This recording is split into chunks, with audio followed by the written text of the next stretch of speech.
I heard the lock click before I even got the key all the way in. That sound. I've replayed it 1,000 times since. A small, ordinary sound, the kind you hear every day of your life and never think twice about. But that afternoon, standing on my own front porch with a manila envelope in my hand and my heart still hammering from the drive over, that click told me something was wrong before my brain had time to catch up. Let me back up. My name is Rosalind. No, wait. My name is Vera. No, I'm sorry. Old habit. I've spent 63 years introducing myself in a certain way, and now I'm still figuring out who I am on the other side of all this. My name is Cecelia. I'm 63 years old. I taught second grade for 31 years at the same elementary school 2 towns over, the same school where my own children learned to read. I retired 4 years ago with a cake in the break room and a card signed by colleagues I'd known for decades. My husband held my hand on the drive home and said, "Now it's just us." He said it like it was the best thing in the world. I believed him. We had been married for 38 years. I want you to understand what 38 years looks like, not the romantic version, not the anniversary card version, but the real one. It looks like 2 people who know which side of the bed the other one sleeps on, who finish each other's grocery lists, who have stopped explaining themselves because explanation became unnecessary somewhere around year 15. It looks ordinary. It is ordinary. And I had loved that ordinariness with my whole chest for most of my adult life. We had 2 children, a son who lives in Portland now with his wife and their baby girl, and a daughter who lives 40 minutes from us and calls every Sunday without fail, rain or shine. Our daughter is the kind of person who remembers. She remembers birthdays and dentist appointments and the anniversaries of hard things. She got that from me, I think. Or maybe I got it from her. After 38 years of raising children, you start to forget where you end and they begin. My sister always said I gave too much. She wasn't wrong. Her name was Harriet, and she was 4 years older than me and the most self-possessed person I have ever known. She never married. She traveled. She had a career in commercial real estate that she built from nothing in a city where nobody knew her name when she arrived, and she retired at 58 with more money than our entire family had ever seen in one place. We weren't close in the way some sisters are. We didn't talk every day, didn't know each other's friends, didn't always agree on how to live. But we understood each other. There was a frequency between us that never went off, even when years passed without a real conversation. Harriet died in October 8 months ago, ovarian cancer. She was 67 years old. I flew out to see her twice in those final months, and I held her hand and we talked about things we'd never talked about before, the way people do when time finally becomes undeniable. She asked me once if I was happy. Just like that. No preamble, no softening. Harriet was never one for softening. I told her yes. She looked at me for a long moment and then she looked out the window. She didn't say anything after that, and I told myself it was because she was tired. The call from the attorney came on a Tuesday. I was in the kitchen making soup, the kind I make every November, butternut squash with a little bit of ginger, and the phone rang and a man introduced himself and said he was calling about the estate of Harriet Louise Dempsey. And something in my chest went very still. He said my name. He asked me to confirm my address. Then he said, "Your sister left the majority of her estate to you. The total value, after taxes and legal fees, is approximately $19 million. I sat down on the kitchen floor. I don't know why I sat on the floor. There was a perfectly good chair 18 inches to my left. But I sat on the floor and I held the phone and I said, "I'm sorry, can you repeat that?" And he did, very calmly, and then I said it again, "I'm sorry," one more time, and he repeated it a third time without any impatience at all, which told me he'd done this before. $19 million. Harriet. My sister, who looked out the window when I told her I was happy. I thought about that look for a long time after I hung up the phone. I sat on the floor and the soup went cold on the stove, and I thought about Harriet and what she knew and what I hadn't let myself know, and then I started to cry. Not from grief exactly, or not only from grief, from something else, something that felt like being seen by someone who was no longer there to see you back. I knew I needed to tell my husband. His name is Douglas. He's 66, retired 2 years before me from a career in municipal planning. He plays golf 3 mornings a week. He keeps the garage very organized. He has opinions about coffee grinders and lawn fertilizer and the right way to load a dishwasher. He is not a dramatic person. He is a careful, methodical, even-keeled person, and for most of our marriage I found that steadiness comforting. He was out when the attorney called. Tuesday afternoon, golf. He wouldn't be back until after 4. I had 2 hours. I don't know what made me do what I did next. I'm not an impulsive person. I am, if anything, the opposite. I think things through to the point of exhaustion. I make lists. I consider and reconsider. My daughter teases me about it. She says I can turn a simple dinner decision into a strategic planning session. But something moved in me that afternoon. Something old and quiet and tired of being patient. I went to the filing cabinet in the second bedroom, the room we use as an office, and I started looking. I'm not sure what I was looking for, or maybe I am sure and I just couldn't let myself say it out loud. I had been noticing things for a while, small things, numbers that didn't add up in the way I expected. Our investment account statements that Douglas always handled, always summarized for me, always said we're fine, don't worry about it. A withdrawal I'd seen once onto bank statement before he took over managing it, a withdrawal I'd asked about and gotten an explanation for that I didn't quite follow, that I nodded along with because I trusted him, because after 38 years I still trusted him. I found the folder in the third drawer. It was a plain manila folder, the same kind that had been sitting in my car for the last 2 hours with the attorney's paperwork inside it. I almost laughed at that. Almost. Inside the folder were bank statements, not from our joint accounts, from an account I didn't recognize, an account with only his name on it going back almost 5 years. I sat at the desk and I read every page. He had been moving money. Not enormous amounts at any one time, 5,000 here, 8,000 there, but consistently, methodically, in the way that Douglas does everything. It added up. Over 5 years, it added up to just over $240,000, transferred out of our joint savings and into an account I had never seen, never been told about, never been given any reason to look for. My hands were very steady. I noticed that about myself. My hands were steady and my vision was very clear and I kept turning pages. There was more. A credit card, again, only his name, statements going back 3 years. The charges were a particular kind of pattern once I knew to look for it.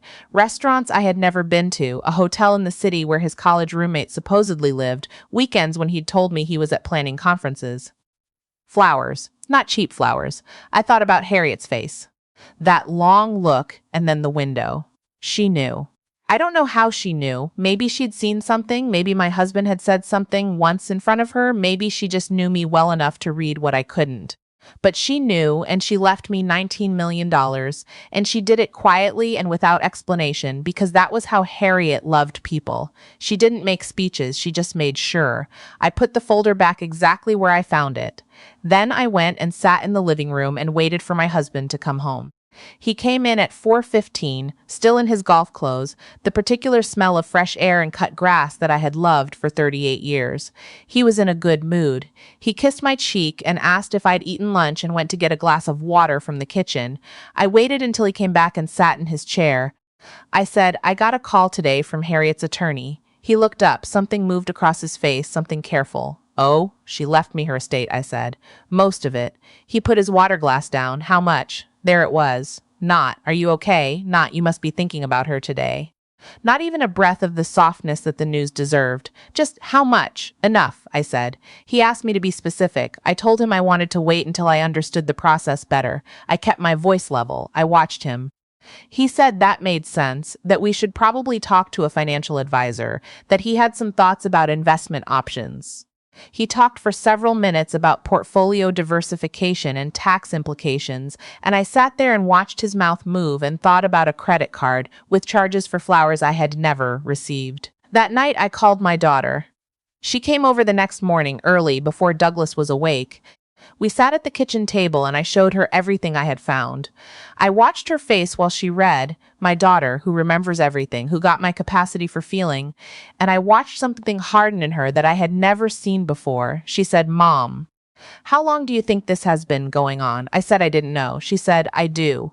She had seen something.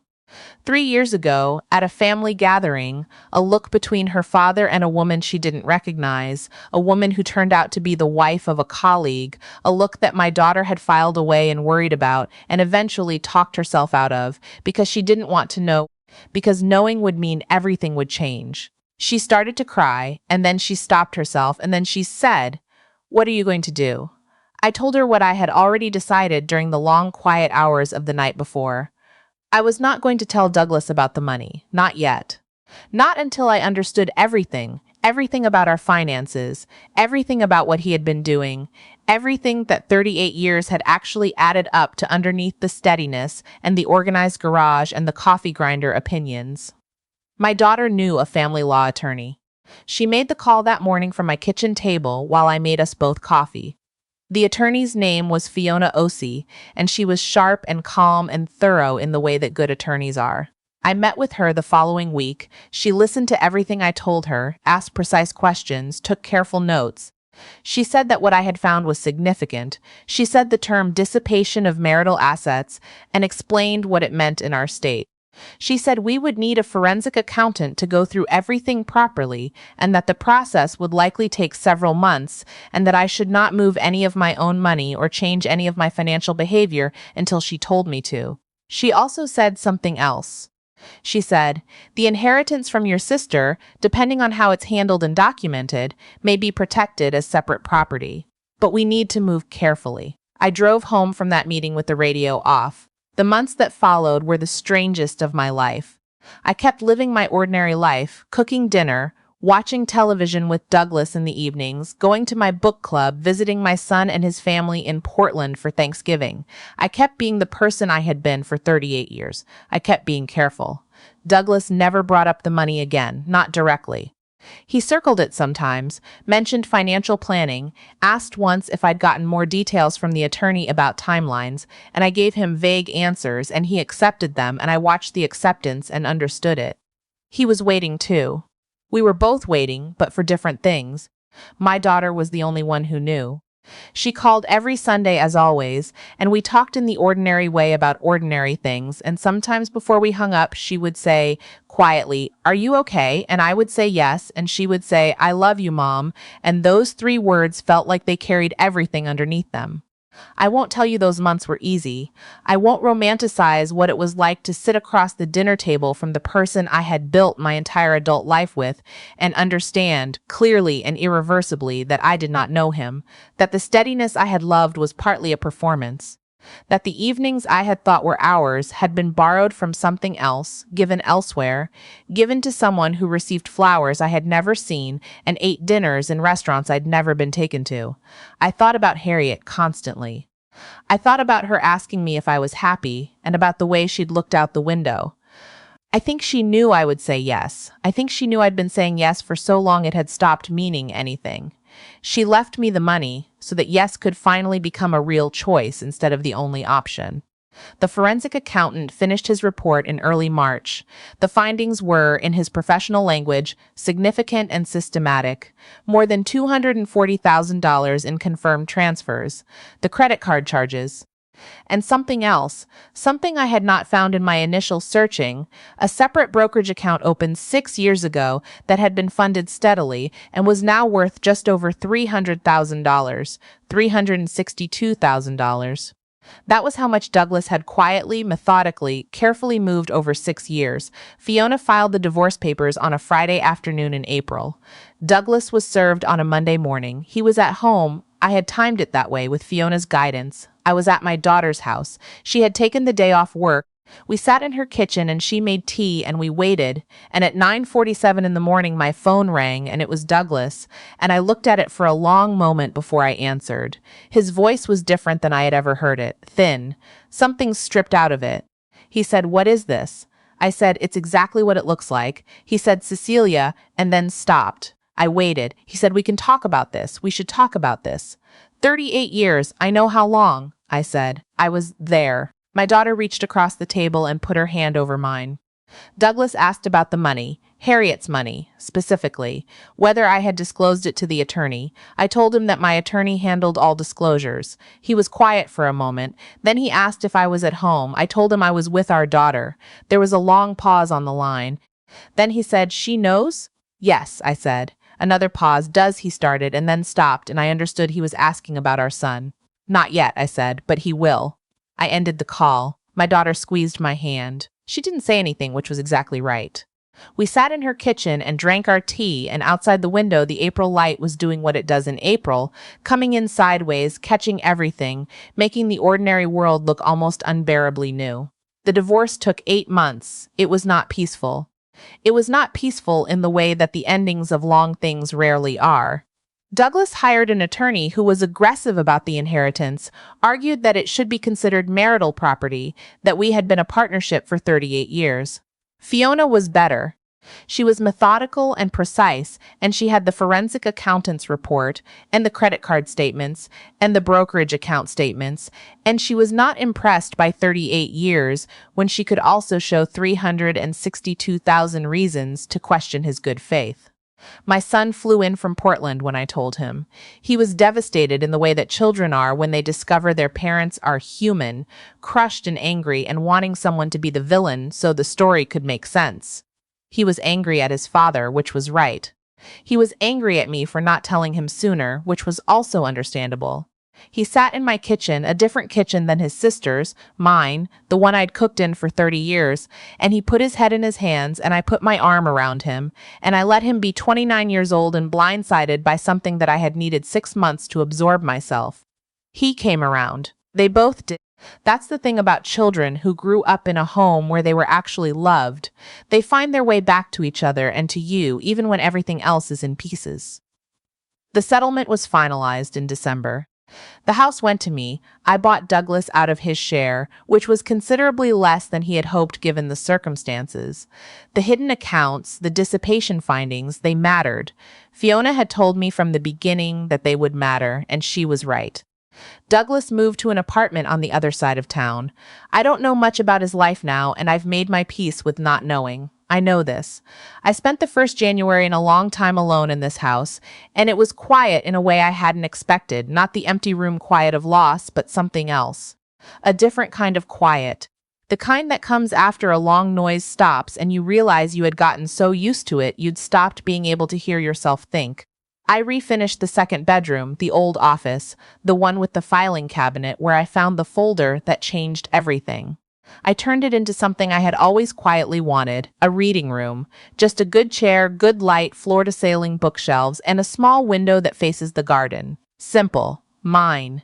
My daughter comes over on Sundays now, sometimes with her husband and their kids, sometimes just herself. We drink coffee and sit in that room, and sometimes we talk and sometimes we don't, and I think about Harriet and what she saw in me that I had not been able to see in myself. I think about her asking me if I was happy. I wish I could call her. I would tell her that I'm working on it, that working on it is actually an honest answer, which is more than I could say for the one I gave her. I would tell her that the room I built with some of her money has her photograph in it. Nothing fancy, just a picture from years ago, the two of us at our parents' kitchen table, both much younger, both squinting against the sun coming through the window. I look happy in that picture. I think I actually was then. I'm learning to find my way back to that. The letters started arriving in January. From Douglas, handwritten, which surprised me. Careful, methodical letters from a careful, methodical man trying to find the right words for something that might not have right words. I read them. I'm not made of stone, and 38 years is 38 years. But I did not write back. The last one arrived in February. He said he was sorry. He said he had made choices he couldn't undo, and he knew it. He said he hoped I could be happy. I folded that letter. I held it for a long time. And then I set it down on the desk in my reading room, next to Harriet's photograph, and I went to make myself dinner, something I chose, something I wanted, in my house, in my kitchen, on my own quiet Tuesday evening. I'm 63 years old. I'm not starting over. I'm starting something else, something that doesn't have a name yet, which I've decided is fine. The best things usually don't at first. Harriet knew that. She always knew more than she said. I think that's the part that gets me. Still, not the money, not the divorce, not even the years I spent not knowing what I now know. It's the photograph. It's the thought of her sitting somewhere with a legal pad and a pen, quietly making sure, the way she always did, that I would be okay. She made sure. And now, slowly, so am I.